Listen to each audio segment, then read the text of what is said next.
Hi, what I want to do is first of all give you a good basis and a good foundation for understanding electromagnetic frequencies.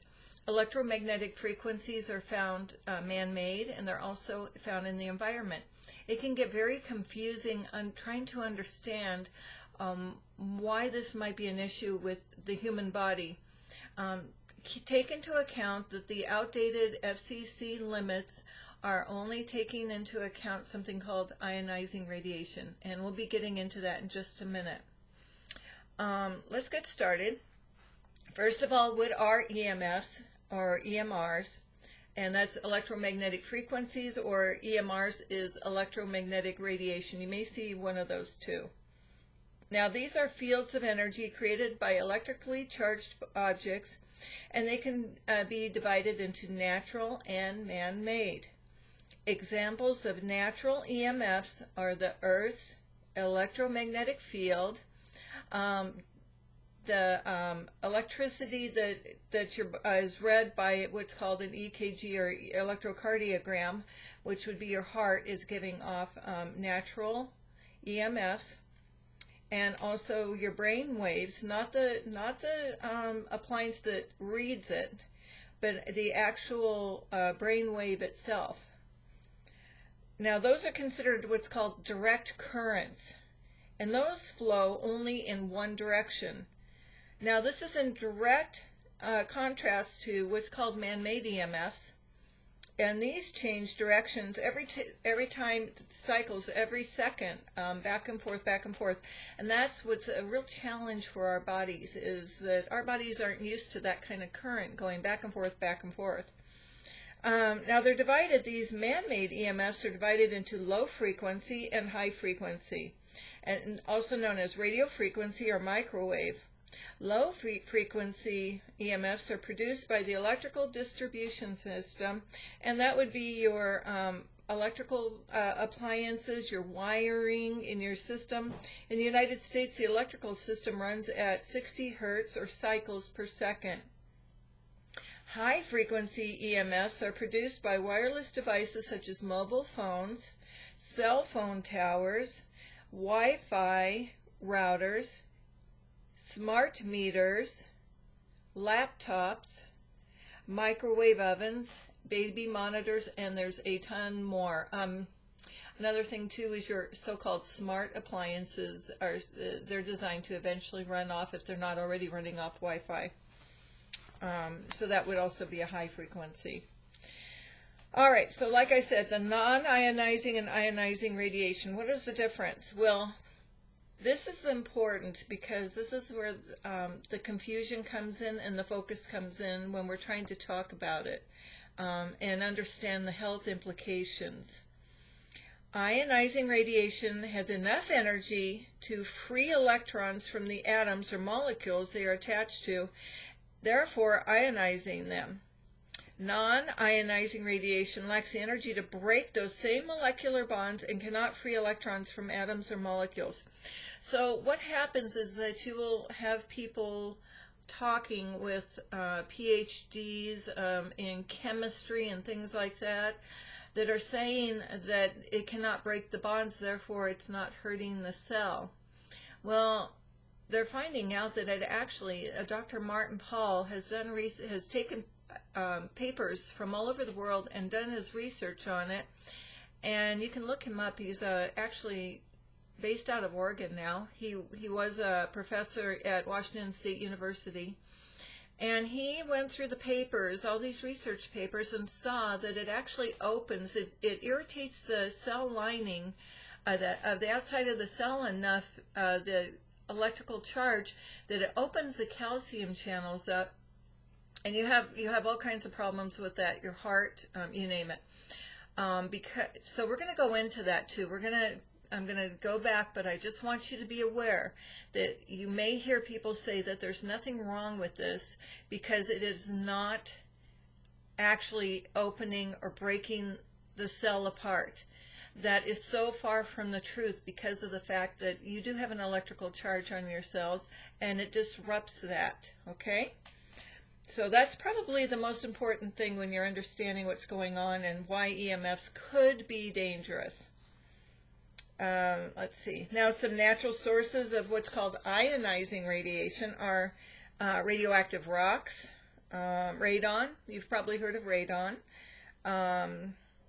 Metal mining, cosmic rays from the sun. Now, some man-made examples of ionizing radiation are medical testing equipment such as X-rays, radiotherapy, and tomography, nuclear reactors.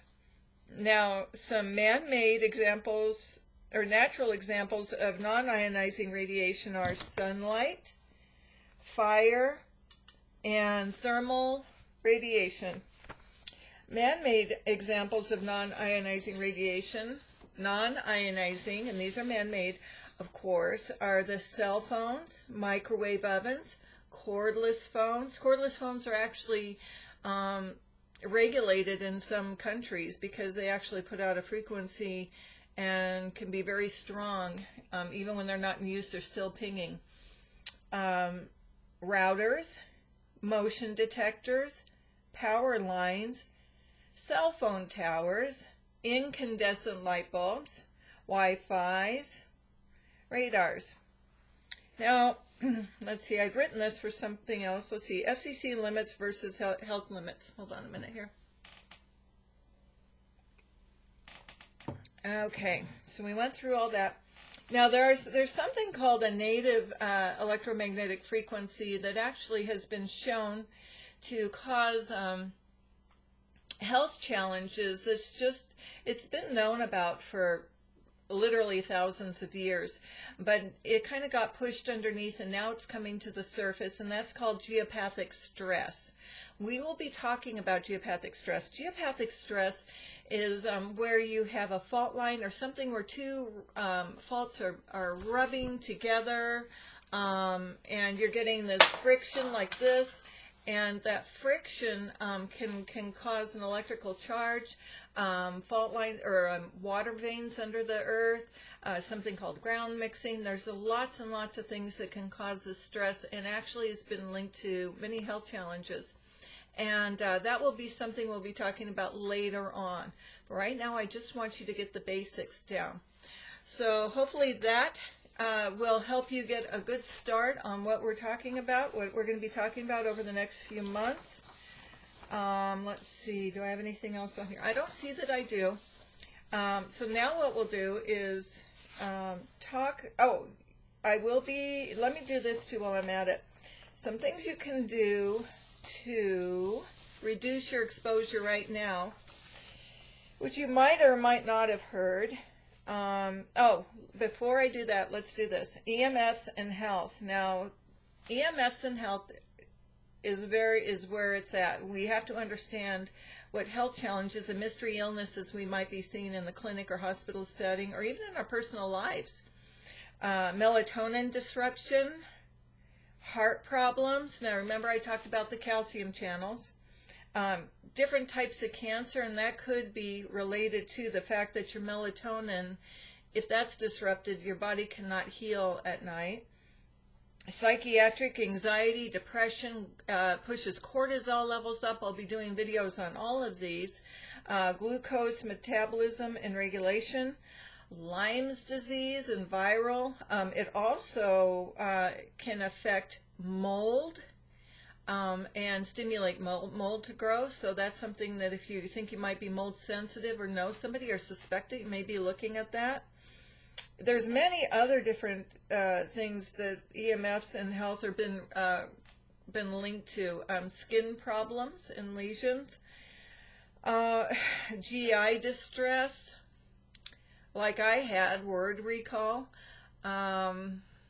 pain, bone pain. They're starting to find out that viruses are stimulated by this. And I wrote a paper that I'll be doing, the next video I'm going to be doing will be on this. And it's extremely, in fact, I find this to be the most important thing in the hospital setting right now. And that's bacterial resistance that's not for antibiotics. When those bacteria are exposed to the frequency or regular old Wi-Fi router for 2 days, 48 hours, and the biofilm that forms on it with common bacteria that you may see in the hospital or even the home setting. So I wrote a paper on that. That's going to be my very next talk, and then after that we'll jump into all of the other things that we have here, all the EMFs and health that we have here that we have to go through. I could talk for years on it. I'm sorry, it's one of those things. I wish I didn't have to, but I am. Now, some things that you can do now to reduce EMFs in your home is to turn your Wi-Fi off at night or disable it or use an Ethernet cord. I only use Ethernet cords now. I have Wi-Fi. I'll turn it on for a minute or two if I need to put something on my phone to listen to when I put it on airplane. Another thing you can do is if you can't turn the Wi-Fi or you forget is to get yourself an old-fashioned timer and put it on the electric box there and do that. Your phone on airplane. Ethernet cord for a computer. Oh, they also have Ethernet adapters for phones and tablets. And when you're using your phone, your cell phone, put it down if you can and use it far away. They do have some tubeless air type of headphone sets that you can get. They're pretty expensive, but they do work. And wire the mouse and computer on your wire the mouse and your keyboard on your computer. Those are a few things. Everything I have here is wired. It looks like a mess, but I'll tell you something, I feel so much better. And just the challenge would be, spend a week just not with your Wi-Fi on at night and see if you guys sleep better at your home. And let me know. I'll have links to any kind of research I have at the bottom, and if you want to, you can reach me at emfrnconsults@gmail.com, and my website is emfrn.com. Thank you.